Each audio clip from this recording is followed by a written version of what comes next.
Hello. Welcome to SeeUs Speak podcast. Now, you're probably wondering, why exactly is Dwayne Cox II have a headset on, speaking into a microphone in a beautiful recording studio? Well, that's because this is the first ever podcast episode of SeeUs Speak podcast. A subsidiary of CS Multimedia, which is a production company meant to help neurodivergent artists share their art and create global impact. SeeUs Speak podcast is where yours truly will bring in a guest either of neurodivergency or someone with neurodivergency, and we will just talk about any number of topics based on the how shall I put this? Based on the dedicated interest of the guest in question. So I will have on teachers, I will have on friends, I will have on any number of people who are experts in neurodivergency, as well as people with neurodivergency, and you will get a very unique perspective on how we see the world. We're doing something groundbreaking here because for far too long, the neurodivergent voice has gone unheard, or if it has been heard, has been diluted by a perspective that doesn't fully understand exactly what it's like to live with it. SeeUs Speak podcast is where you will fully hear and delve into how a neurodivergent person really feels in this day and age. And maybe you'll walk away from it with a much better understanding of who we are and what we can do. And the ultimate goal is to maybe give you a new perspective. I'm so thrilled to just have this opportunity to be able to just talk with you guys and bring my guests forward. And I honestly, this has been a long time coming. There's so many people I want to thank. I want to thank my mother and father for going tooth and nail to get me any and all resources I needed, not just my whole life, but for this entire space. I want to be able to thank my teachers for giving me the courage to be able to push myself to be able to talk with the world like this. And I want to take this opportunity to thank beforehand every single guest that I'm going to bring on here, because I really think we're going to delve into some beautiful conversations and change lives. So with this first podcast, I have a very dear friend of mine, Prince Michael Jett, and yeah, I do mean Prince. We just had the most beautiful conversation. He's brilliant. He's amazing. I'm so thrilled to call him my friend, almost my brother even. And I just want to be able to say thank you for tuning in to our very first episode of SeeUs Speak. And I really hope that you get something from seeing us speak. Hello. Welcome to SeeUs Speaks, conversations across the spectrum. Today, and for our first ever guest, we welcome Prince Michael Jett. Hello, how are you doing? And by the way, when I say Prince, that's not actually his first name. His real name is Michael Jett, but his first reason why we call him Prince is because His Royal Highness Prince Michael Jett, known in Ghana by his royal title Guardian of Supply Chain, is the founder of Yack Shack Think Tank, 8th Draft Readiness and Executive Resource Centers, and the patron of the Doing Special Business Initiative, National Ambassador of Autism in the Workplace. He's also the host of Yack Shack Live with Prince Michael, which is a product and service-based development talk show hosted on the second floor of Cincinnati's Kroger store in the business district. The reason why we have him here today is because he was diagnosed with autism and ADHD. And because of that, his education was a bit unconventional, but also driven by an insatiable curiosity about systemic functions. Taking advantage of his family's background and network, Prince Michael transformed these challenges into his greatest professional assets. As the National Ambassador for Autism in the Workplace, he champions the value of neurodivergent talent. His savant syndrome allows him to identify patterns and systems often invisible to others, while his ADHD fuels his boundless energy and creative problem solving. All of that and more is why I'm so proud to call him a friend and why I'm so happy to have him here. Prince Michael, welcome to the show. Welcome, man. Thank you for having me. And I will even go more than friends. Look at you as a sibling. I really appreciate that. For That sure. means everything to me, man. Absolutely. So thank you so much for having me here in your space, not only in this podcast space, but here at your actual center synaptic space. I think that's so cool, man. And congratulations. Oh yeah, this is my first podcast. Isn't that crazy? Man, listen, it is so well deserved. I mean, I know all the great topics that you're going to be able to really cover with people. One, not only that just important to you, but important to people that are allied with us, as well as people that are on the spectrum. Because I think that neurodivergency has so many different layers that oftentimes is put in one bucket of neurodivergent, you need a lot of help. Neurodivergent, you don't need help. Right. So I can't wait for you to uncover and unpeel all these things. Oh my God, I have so much to say about that. Yeah. Way more time than we have, you know what I'm saying? But anyway, I guess my first question would be to I know I've just given a pretty broad description of yourself, but if you could just tell our audience who exactly are you in terms of like what exactly drives you? Where does your story start? My story ultimately put like this. Who am I? I am a 4-year-old kid from Lincoln Heights, Ohio. Lincoln Heights, Ohio is the first self-black governing town north of the Mason-Dixon line. First self-black governing town north of the Mason-Dixon line. 5th generation descendant, so I wear that badge extremely proudly, right? It's one of the most things I'm most honored of is to be from a city of such, a town of such legacy. But ultimately, Michael was Michael probably from the beginning. I would say in the terms of it was different, right? And when I say different, is I'm not the firstborn child. So when you have other children you see that are semi-normal, right? That can be interesting, but me, I've always had a certain quirk about me, if you will, right? He was cute, cuddly, but he had these quirks, right? Yeah. And at 4 years old, my mom told me that something costs too much in a store.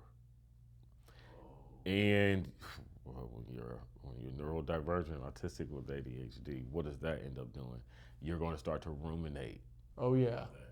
I was fascinated to understand what cost was, right? And ultimately end up leading me to understand that, thanks for my mom educating me about it, that cost was what we have to pay with our own money. I learned as a kid, what we have to pay with our own money for that product to be able to get to us on the shelf. And the cost of that is the cost to make the product and the services involved to get the product onto the shelf. So I became fascinated with supply chain and consumers, right? Anytime I could, as soon as I had my newspaper out, right, I would go to the store, by myself, browse the aisles, buy stuff. So my fascination with retail and supply chain started very early, and ultimately that led me to being so involved in global retail and supply chain. Wow. So you were able to take what society would call a hyperfixation, turn it into what we call an area of expertise. There we go. Right, right. And I love how you said about that hyperfixation because I often, tell people I'm not willfully obsessed with this. I have no choice. Oh yeah, yeah. Right. I know exactly. I actually don't like retail and supply chain. That's probably a big like bombshell and shocker to a lot of people. I can't help but ruminate about it. I can't help but think about it. With the way our neurons and stuff is going, Yeah. right? It bothers me that there are supply chain bottlenecks and ecosystem bottlenecks, and that's what I'm fixated on, which is why I'm always trying to be think tanking and being solution oriented. Not because I love retail and supply chain, but because it's almost like me getting it out, talking about it, educating it. It's almost a form of stemming, so I don't drive myself crazy. Of course. You get what I'm talking about? Totally. Yeah, like I have so many like hyperfixations generally when it comes to like entertainment and how things are portrayed in characters. And my parents keep saying, "Oh, just do Dwayne, write it out. Write it out, share it with somebody." And that's like because when you give me talk on a topic about something in the entertainment industry or like a show I'm watching, I will just go on and on and on, and I'll just rewrite it over and over in my head.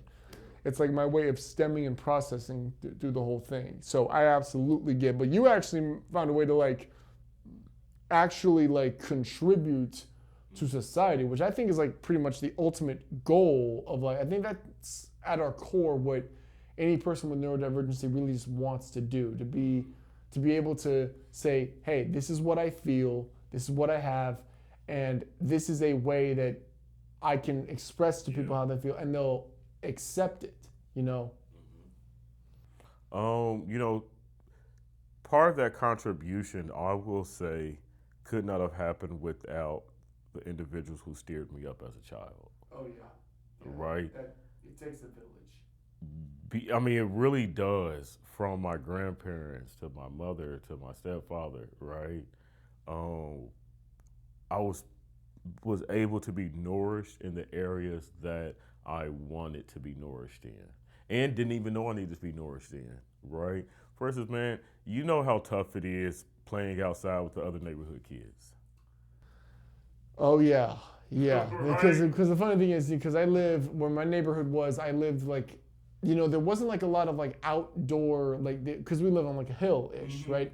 So it's like there wasn't like a lot of like areas where to sort of play with the kids because cars were always coming up and down the hill. But like I know full well like whenever I went to school, and like there was like because I went to like this Catholic school that had like an outdoor park, and so yeah, I knew exactly how hard it was to sort of step in and step out of like the games that were being played. Right, because sometimes I was not involved enough. Other times I'm trying to be too involved. Exactly. When we're that young, it's like every other kid trying to discover themselves. You add the neurodivergent kid that's taking in what's happening in real time and communication. We're interpreting all that stuff differently. Right. So then you add the fact of not just the autism, but the ADHD. So now I'm this super hyper kid that's misreading situations. Oh my God. Right? But at the same time, I like being alone. Yeah. Right? So, my parents had literally a tree house, clubhouse in my room, right? Which is like, I have to walk outside, the tree house attached to my room, like literally. Oh, that's Literally, like part of my room, right? And in there, I would roll my newspapers. I would look at the different coupons, and we'll get into that in a second. Okay. But I was able to be immersed into my own world. Yes, I was the boy that, parents got an easy bake oven. My stepdad was so excited, when he got me an easy bake oven. And then like on Fridays, him and my mom used to have to take me to, if you remember KB Toys back in the day, it was a toy store that was generally in the malls or Toys R Us. and they would have to get me the new like mixing packets for like the easy bake oven, right? But or National Geographic books, you know, I was just always trying to learn something and be in my own world, right? And let my imagination take over. Absolutely. Yeah, I was never made to feel. Now, yes, did I hear? Stop that. Be quiet. That is what you doing asking that question? It was some of that, but at the same time, I never had the attitude that I was going to censor or lessen myself. Just who's going to pour into me? Because family pours into me, so outside has to pour into me too. Hey, that is such a beautiful mindset to have. And honestly, it's something that I think like people in general just need to adapt more. Like rock with the people who are pouring into you as much as you're pouring into them. And it's something I got to learn for myself. Something everybody has to learn, you know. Yeah, and it's okay to call it out young, right? You know, the biggest thing to do is to be able to. A lot of times we aren't sure what to say because we know it's going to come off wrong, right? But part of advocating for knowing that you're the neurodivergent person, part of the advocating is letting people know sometimes something's going to come out wrong because I don't have the certain social nuances, but just don't necessarily pay attention to the delivery, but I will try to work on my delivery, but can you, instead of getting upset of what I said, can you ask me what I really meant? Because the way it's actually translated is different, right? So like, let's say for instance, if, and this is not the case, but let's say if I was on a podcast and wasn't happy and I was just like, you know, oh, I'm glad to be here. You know, wish this was, you know, I wish I could be here, you know, much longer, but I gotta go, right? I didn't mean it that way, as in like I gotta go. I was literally excited, and I'm saying it, but the tone could be dry, and it could seem like I'm trying to end the conversation. Oh yeah, totally. You get what I'm saying? Yeah, like I have been in multiple things where I actually have to, because part of the reason I'm gonna confess something. Part of the reason why I got into acting, why I am a hyperfixation on acting and performing, is because a lot of people don't realize this, but it is an actual cheat sheet to understanding human behavior. It's like it teaches you the intricacies of human behavior that regular other classes or any other area in life doesn't really. So they teach you how to, when you deliver a line, the inflection and the way you deliver that line says a lot more than just saying the line itself. Right. Toastmasters did the same for me, right? So just because we're neurodivergent, what I love about what we're both saying is that doesn't mean that is our excuse pass. Oh no. I've seen way too many people use it as an excuse pass, and I've always been infuriated by that process. And the last thing I ever want to do is like, I never want to be like, oh, I'm sorry, I'm this way, I'm autistic. Like, no, I know I'm autistic, but that doesn't give me an excuse for being just this way, that way. Yeah, and I really am so thankful to my parents because they never let me get away with that stuff because they knew I could be better than they treated me like a regular kid that just so happened to have a bit of neurodivergency. And they knew what I was capable of, and they knew who I was and who I wasn't, and they didn't try to like mince words. I feel like if they did, then I probably would have turned out a much different person. But I'm really thankful that they didn't like hold back when they knew I was completely out of line. I mean, and shout out to our parents, right? Because I think that one of the most important things that I want listeners or viewers to really take away is just because your kid is autistic, don't write them off so early or don't start excusing their behaviors, because we would be different adults if we weren't steered and guided a certain way, if we didn't have, you know, so when like people say, oh, well, and I know we're going to talk about this a little, you're autistic, and it's like, yeah, but you didn't really know me as a kid. You don't know all the different masks that I've organically learned to put on, and just socially, or realizing do this or do this, that, my core personality, who I am without all the other masks. And sometimes it's hard for us to identify ourselves outside of the mask. Oh my God, yes. Right. Absolutely. In fact, I make this joke to myself, which is that acting for a neurodivergent individual is just being paid to mask. Yeah. Literally, right? Yeah. And the first things we do to cope with society, starting off at school, right, is we learn to mask. We pick up personalities. Oh yeah. Right? We pick up traits that we think will make us feel more secure about ourselves, Yeah. or that, oh, I like the way that person defends themselves, or, oh, I like that saying. It's like every day is like a Easter basket when we're kids and we're learning and we're developing. And at the root of it, we can lose ourselves, except for when I'm stimming. Like when I'm stimming, I just feel like, just me. Oh yeah. Right. Yeah. But I think that mask piece is very interesting, and an unfortunate side of the mask is that because we have, or at least I will speak for me, I will not project, because I have learned so many masks, it's hard for me to reveal who I really am. And at the same time, because it's hard for me to reveal who I really am, I understand why people feel like, you're autistic? You don't seem like it. Yeah, my mask don't seem like it. That was the whole point of why I learned how to mask. It's a terrible catch-22, isn't it? Yeah, so you want to talk about that a little bit? It's the world's worst catch-22, because I've always felt like I've been in like the center of, the way I explain it to people, I'm in the center of an X, right?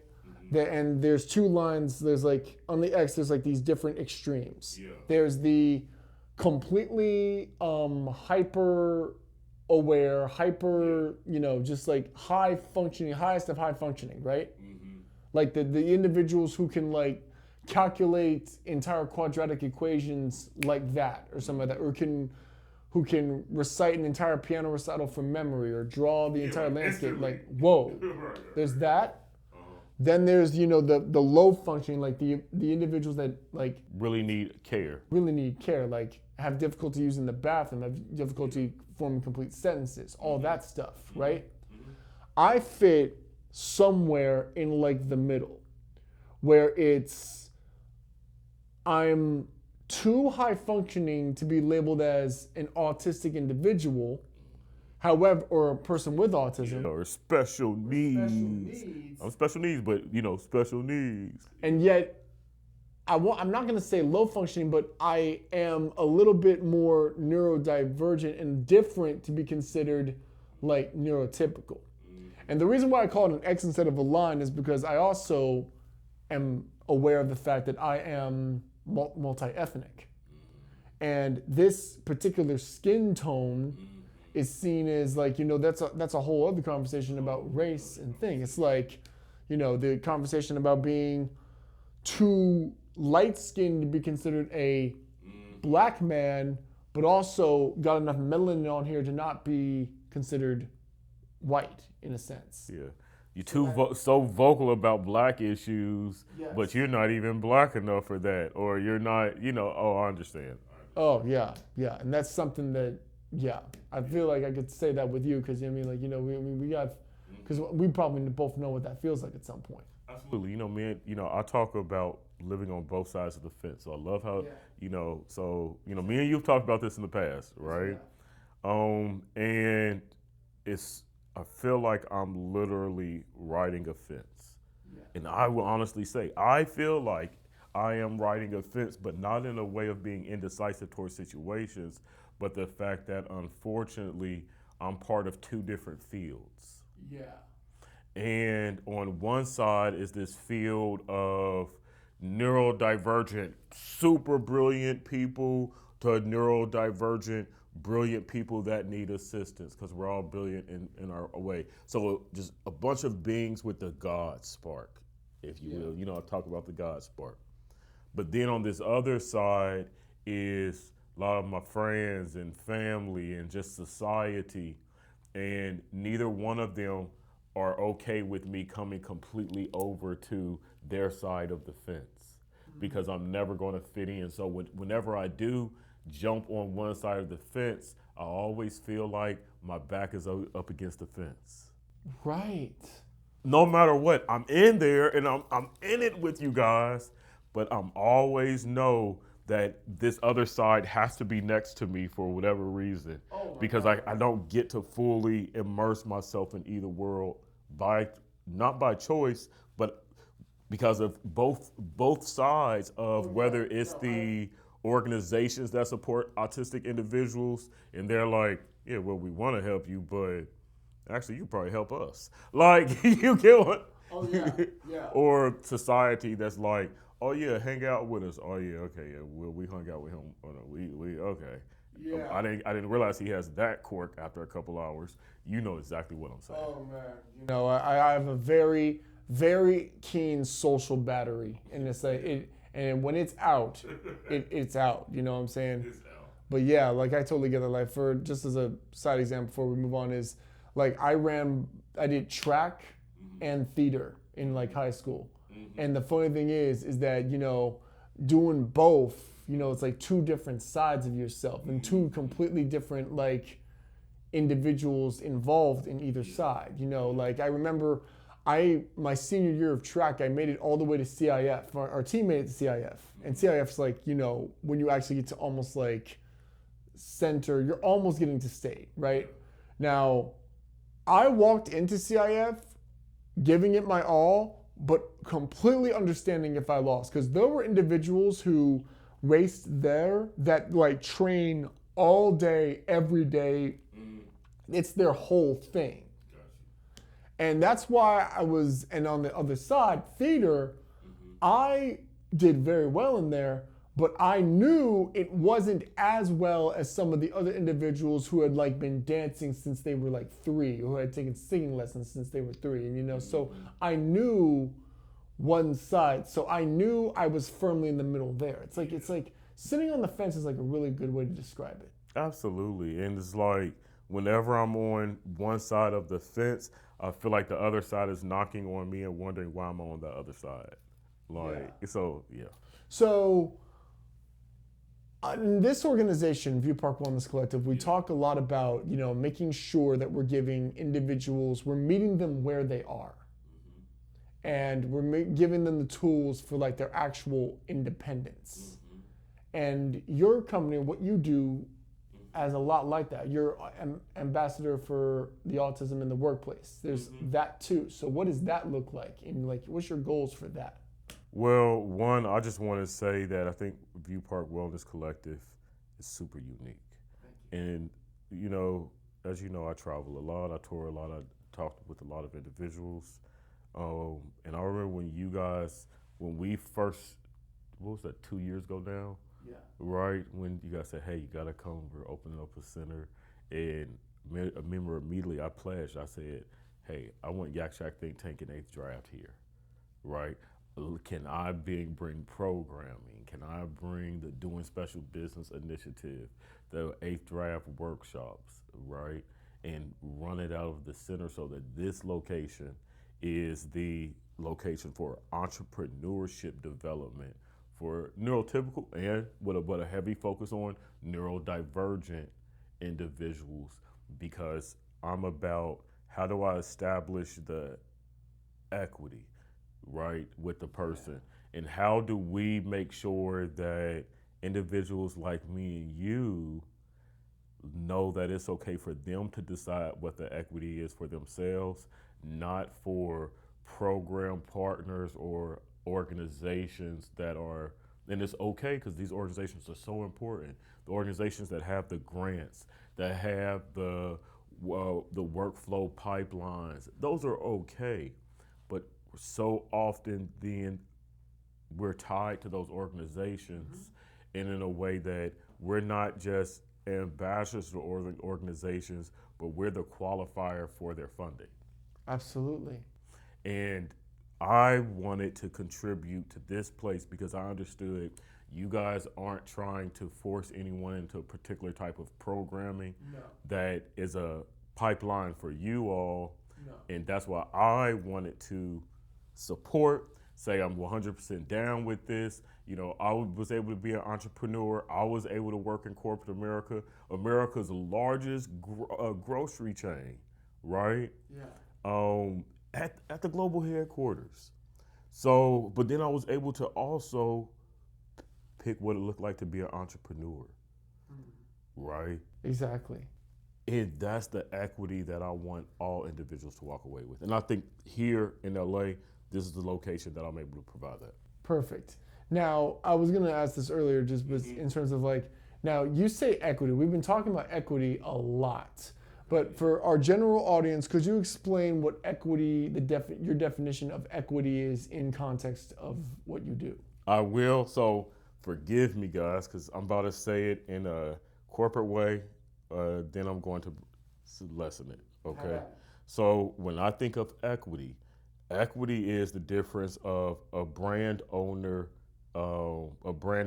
pitching to buyers versus a brand building an RFP or building out an RFP, right, which is a request for a proposal for different stores and different organizations to work with them. Okay. Right? So equity is about the position of being able to decide for yourself. Where are you on the table?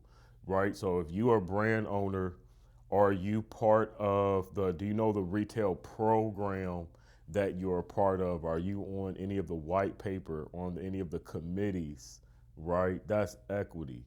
Right? So what that looks like in the sense of, like I said, bringing it back down, is do you have the right to decide the work that you're going to do? Do you have the right to decide the type of village that's going to nourish you? Yes.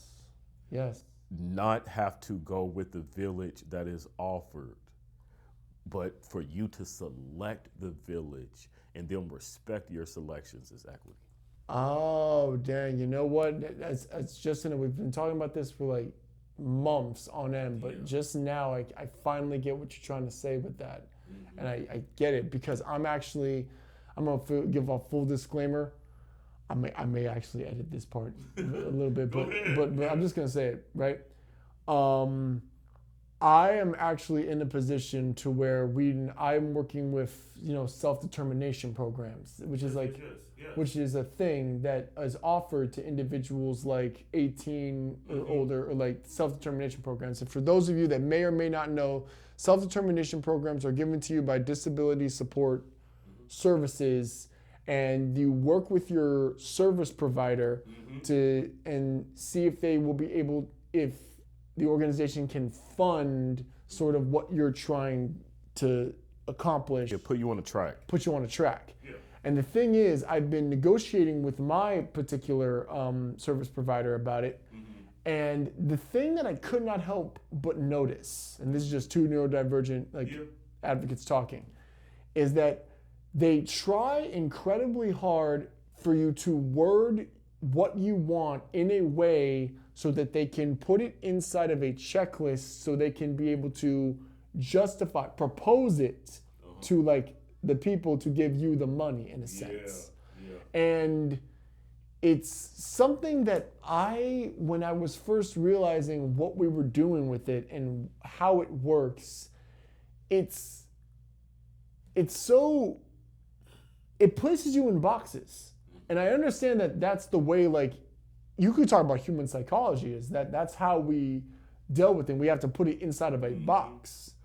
And something that really just speaks to me about what you're doing is that it's about breaking past the box and, like saying, this is what I want, this is how I know I can get it, and this is how this investment is going to actually pay off not just me, but everybody in the long run, instead of here is the plan to do this, this, this, and this. You know what I mean? So to your exact point, right, what equity looks like to me in situations like that, like whenever I have to reword stuff and all that, I look at it as because I'm a corporate guy, and deal with like also the world of finance, I look at it about like underwriting, right?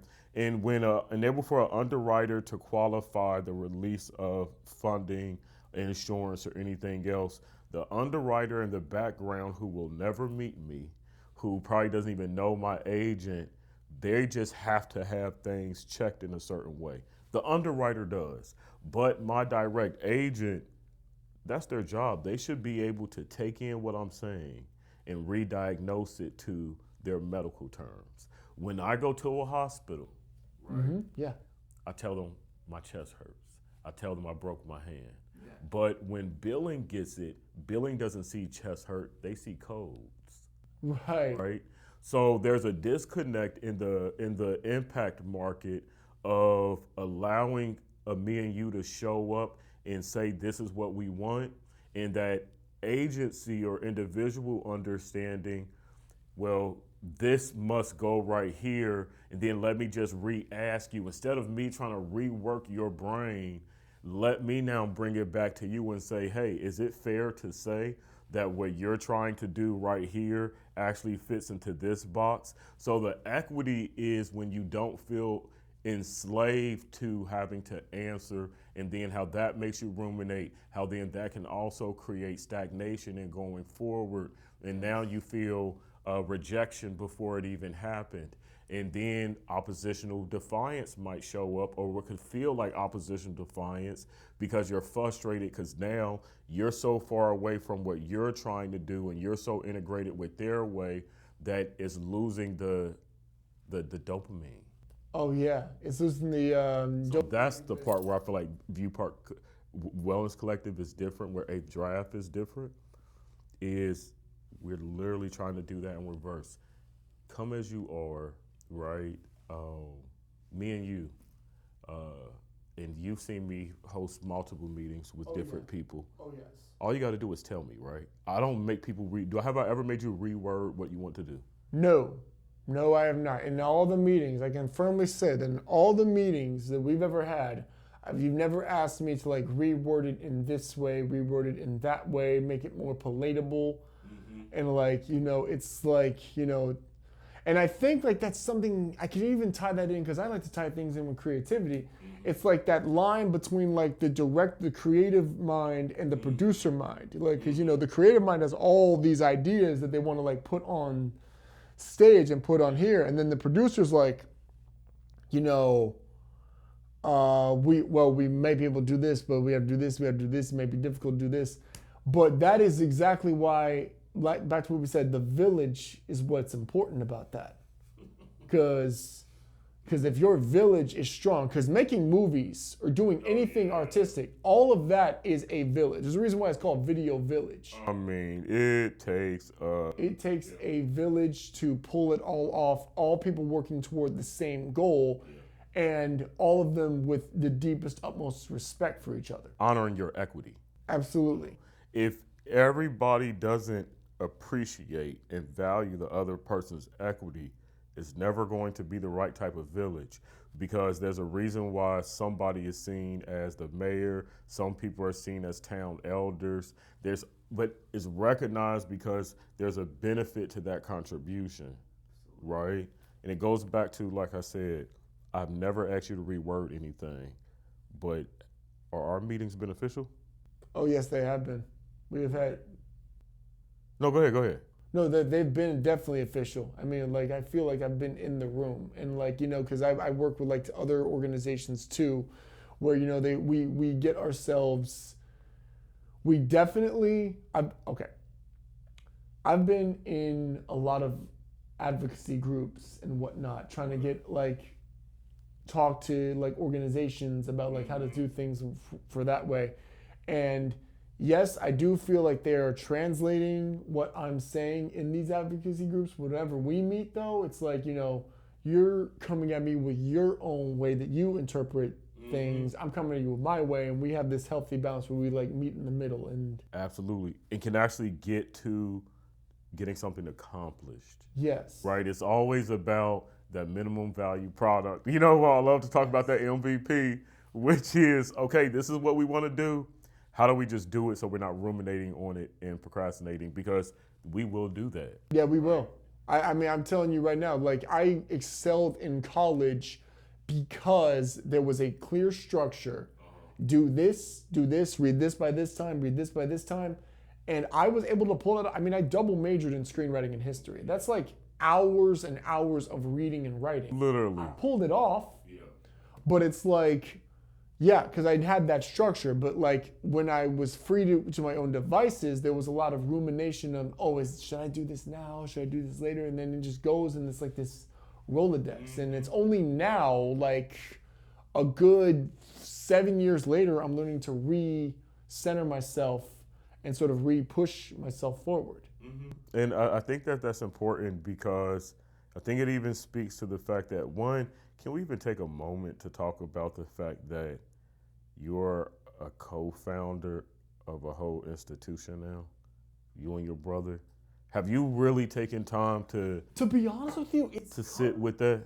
The truth is, everything's happened so fast in terms of how we've been developing and how we're supposed to get on this, that it really, even now, as we sit here talking on this podcast with all this equipment that I have, it's like it doesn't really hit you that, I run my own company. Like, that's something that the me 7 years ago would never have even. I always thought that when the minute I left for college, I would always have to like sort of like grind a little bit to like be able to figure out what I was trying to do. And just the amount of resources that I didn't think I would have the access to be able to get to, which goes back to like the village having my back. So yeah, it's been, but I always feel like, okay, there's always like, there's this biblical quote that I always keep in mind whenever I'm seeing all this, which is, to whom much is given, much is required. And I feel like with all these tools I've been given, I felt morally obligated. Like it's not to quote, I mean, it is almost the year of Spider-Man, but like with great power comes great responsibility. And I had a responsibility to be able to use what I have, not just to like act and like get famous or anything like that. Because of course I want to be able to like be in the entertainment industry, but I'm also in it because I want to create a space where people like you and me can be in the entertainment industry. Because our voices are sort of either stigmatized or it just straight up ignored. It's one or the other. We're adapted into like all these stories instead of like actually having a translation of us. And I think what was so important about what you just even said is we talked about a different type of layers, and I want you to drive with me for a little bit, go on this journey. Right? So not only are you a business owner, but you own a development center. Yes. And then within that development center, there are layers, right? There's actual entrepreneurship development, right? Workforce development, self-improvement development. I mean, you and your brother are doing so much. There's media development. You have improvs, classes for actors, right? And these are just your core immediate verticals, right? So not only is it that you're a business owner on paper, is that you have verticals of interest that you preside over. And that's something that I want you to be really take in for a moment and think about every time someone thought that you were only good enough for a desk or a task. Yeah. And that they didn't understand the fullness of who you are, right? Yeah. But you are way more than a desk or a task. You've been able to structure, build out, open, and now facilitate even a leader like me to be able to be in spaces like this. I want you to sit on that for a little bit. Yeah. That's equity. And now you're a distributor of equity. Right? Yeah. Because you, like you said, that purpose, you know what's it not like to have equity or the right to decide your future or the summer program you're going to be a part of or what you want to do for the summer. You got to go on the Rolodex and see what's being offered. Exactly. So I'm so proud of you. I'm so proud of you and your brother and your parents for, just guiding guiding all of us to be able to know exactly how best to show up for this place, right? Yeah. So thank you so much. Thank you so much for Synaptic Space and the View Park Wellness Collective. Congratulations. Thank you, man. This has been an absolute joy to have you here. I really appreciate the time, and because it's my first one, I'm going to end with like a question that I feel that I want to end almost every single podcast with, is like, because this is a space for change, and you know, recognizing what works and what doesn't. So, and I know you've probably answered this ad nauseum before, but just to like give our audience something to close out on, what is something you feel in terms of neurodivergency and like your occupation and what you do, what is something you feel is really working right now, but what is also something that you feel could work even better if more attention was paid to it? So I'm gonna go a little bit personal then. And you know, I have the Lovers, Friends, and Bottlenecks initiative. That's part of doing special business. And one thing that's happening is more conversations around relationships with individuals that are on the spectrum. But even some of the programming fantasizes it or shows people that the viewers can quickly interpret or pick up that person's autistic, right? But individuals that are navigating both sides of the fence or navigating the X, that's a direct area that needs to be more attention towards.